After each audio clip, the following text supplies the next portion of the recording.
দর্শক, গত রাত থেকে চলমান যে যুদ্ধ, ভারত পাকিস্তানের যুদ্ধ, এই যুদ্ধে এখন পর্যন্ত মোট ৩৬ জন নিহতের খবর আমরা পেয়েছি। এর মধ্যে পাকিস্তানের ২৬ জন এবং ভারতের ১০ জন, এছাড়া পাকিস্তানের ৪৬ জন আহত হওয়ার খবর আমরা পেয়েছি। দর্শক, আমরা আপনাদেরকে জানাতে চাই যে এই যে পাকিস্তান ভারতের যে যুদ্ধ, এই যুদ্ধ চলমান, আসলে সেটা ভারত বলছে এখন পর্যন্ত গতকালকের যে হামলাটি হয়েছে, যে অপারেশন সিন্দুর, সেই সিন্দুর আসলে একেবারেই প্রাথমিক পর্যায়ের হামলা, অর্থাৎ সীমিত পর্যায়ের হামলা ভারত বলছে। কিন্তু এই হামলাটি আসলেই সীমিত পর্যায়ে থাকবে কিনা এটা নিয়ে শঙ্কা দেখা দিয়েছে, কারণ দুই দেশই পারমাণবিক শক্তির দেশ। যদিও গতকাল পাকিস্তান থেকে দাবি করা হয়েছে তারা ভারতের ৫টি যুদ্ধ বিমান ভূপাতিত করেছে এবং একটি ড্রোন তারা ভূপাতিত করেছে। যদিও ভারত সরকার এটি সম্পূর্ণ অস্বীকার করে বলেছে আসলে তাদের কোনো যুদ্ধ বিমান ভূপাতিত করা হয়নি, বরং যেটি আসলে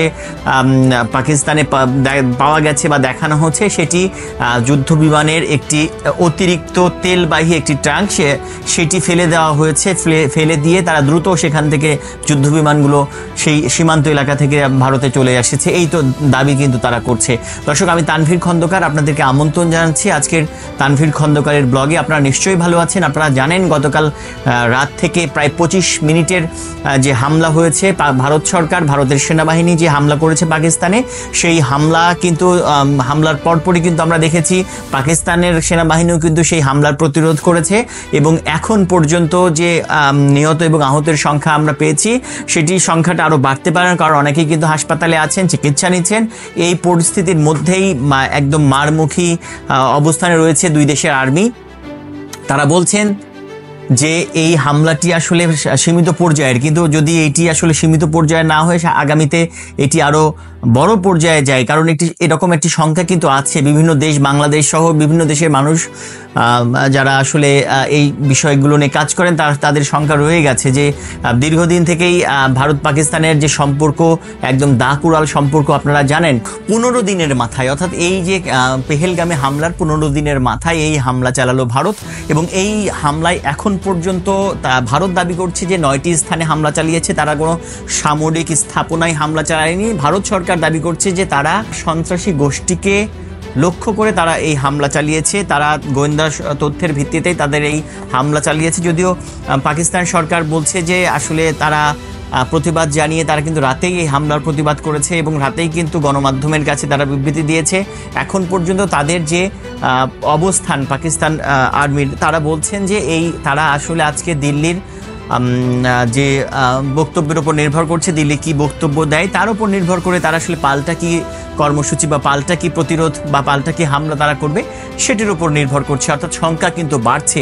ভারত পাকিস্তান সীমান্তে যারা আসলে বসবাস করেন তারা কিন্তু এক ধরনের সংখ্যায় রয়েছে। আমরা দেখেছি গত কয়েকদিন যাবতীয় কিন্তু ভারত এবং কাশ্মীর এলাকাগুলোতে, সীমান্ত ঘেঁষা এলাকাগুলোতে আসলে খাদ্য মজুত করা হচ্ছিল, তার থেকে কিন্তু খানিকটা বোঝা গেছে, আঁচ করা গেছে যে যুদ্ধ বোধহয় শুরু হচ্ছে। তো আজকে সেই গত মঙ্গলবার দিবাগত রাত, অর্থাৎ রাত ১টা ৫ থেকে প্রায় ১:৩০ পর্যন্ত এই হামলা চালায় ভারত। এই মুহুর্মুহু এই হামলাতে আমরা দেখেছি, আমরা গতকাল রাতে আমাদের কাছে হাতে কিছু ছবি এসেছে, সেই হামলার কিছু ছবি আমরা পেয়েছি, আপনারা নিশ্চয়ই এর মধ্যে সেটি দেখেছেন।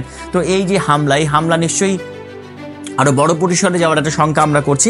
আপনাদের কিছু তথ্য দিয়ে রাখি দর্শক, যে এই পর্যন্ত যে হামলা হয়েছে এটাকে বলা হচ্ছে অপারেশন সিন্দুর। অর্থাৎ ভারতে যে কাশ্মীরের পেহেলগামে যে হামলা, সেই হামলায় প্রতীকী অর্থে ভারত সরকার, নরেন্দ্র মোদী, তিনিই কিন্তু এই অপারেশনের নামকরণ করেছেন অপারেশন সিন্দুর। এবং এই অপারেশন সিন্দুর সেটি প্রাথমিক পর্যায়ের হামলা, একবারে সীমিত পর্যায়ের হামলা। ভারত সরকার বলছে এটি যদি সীমিত পর্যায়ের হয় তাহলে আসলে যুদ্ধ পরিস্থিতি কোন দিকে যেতে পারে এটি কিন্তু আঁচ করা যায়।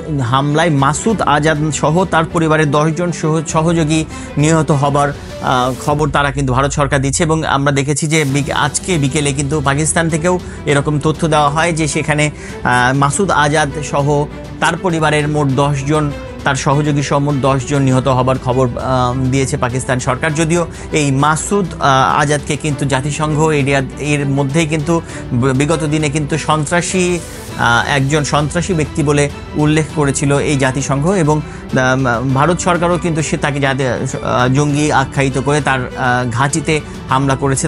ভারত সরকার বলছে যে তারা বেছে বেছে যে 9টি স্থানে হামলা চালিয়েছে সবগুলোই আসলে জঙ্গি আস্তানা বা জঙ্গি ঘাঁটি, সেখান থেকে জঙ্গি কার্যক্রম পরিচালিত হতো, এরকম কিন্তু তাদের কাছে অভিযোগ ছিল এবং সেই ভিত্তিতেই তারা এই হামলা চালিয়েছে। আপনাদেরকে জানিয়ে রাখতে চাই, এই হামলার পরে আসলে আন্তর্জাতিক মহল কিন্তু বেশ শঙ্কায় রয়েছে। বিশেষ করে চীন এবং যুক্তরাষ্ট্র তারা কিন্তু আলাদা করে বার্তা দিয়েছে। তারা বলেছে যে তারা আসলে নিজেদেরকে সংযত করার, ভারত পাকিস্তানকে সংযত করার পরামর্শ দিয়েছেন। তারা বলছেন যে এই হামলা আসলে তারা যে শুরু করেছে সেটি পুরো বিশ্বের আসলে বিশেষ করে এই উপমহাদেশের মানুষের জন্য একটি হুমকি বা একটি রক্তক্ষয়ী সংঘর্ষ যাতে এড়ানো যায় সে বিষয়ে কিন্তু তারা দুই দেশকে সংযত থাকার অনুরোধ জানিয়েছেন। দর্শক, আসলে যুদ্ধ কারোরই কাম্য নয়, কারণ যুদ্ধে আসলে কেউ জেতে না। যুদ্ধে শুধু হারে মানুষ, ক্ষতি হয় মানুষ, প্রাণ যায় মানুষের। পারমাণবিক শক্তির দিক থেকে ভারতের চেয়ে কিন্তু পাকিস্তান এগিয়ে। তো শঙ্কার বিষয় হচ্ছে এটি যে আসলে এই পারমাণবিক শক্তির ব্যবহার যদি শুরু হয়ে যায় সেটি আসলে সারা বিশ্বের জন্যই এটি শঙ্কার বিষয় হয়ে দাঁড়াবে। আমি তানভীর খন্দকার আপনাদের কাছ থেকে বিদায় নিচ্ছি। আমরা আসলেই কেউই চাই না যে যুদ্ধ হোক। আমরা সবাই শান্তিপ্রিয় মানুষ, বাংলাদেশের মানুষ শান্তিপ্রিয় মানুষ।